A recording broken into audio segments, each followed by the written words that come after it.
দীর্ঘ ৫ মাসে পার্বত্য চট্টগ্রামের সর্বোচ্চ বিদ্যাপীঠ রাঙ্গামাটি বিজ্ঞান ও প্রযুক্তি বিশ্ববিদ্যালয়ে ভিসি নিয়োগ না হওয়ায় চলমান শিক্ষা কার্যক্রমে অস্থিরতা কাটাতে অতি বিলম্বে ভিসি নিয়োগের দাবিতে রাঙ্গামাটি চট্টগ্রাম মহাসড়ক অবরোধ করে বিক্ষোভ করেছে প্রতিষ্ঠানটির শিক্ষার্থীরা।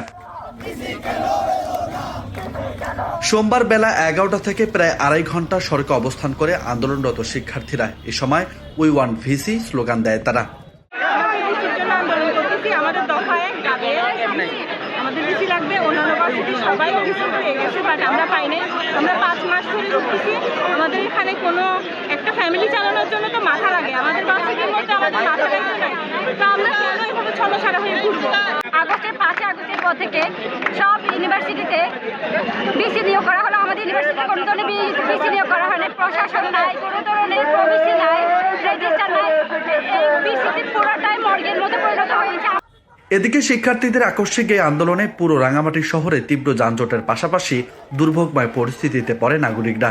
উদ্ভূত পরিস্থিতিতে রাঙ্গামাটি জেলা প্রশাসনের অতিরিক্ত জেলা প্রশাসক রুহুল আমিন ও রাঙ্গামাটি জেলা পুলিশের অতিরিক্ত পুলিশ সুপার মারুফ আহমেদ ঘটনাস্থলে গিয়ে প্রাথমিকভাবে পরিস্থিতি নিয়ন্ত্রণের চেষ্টা চালান।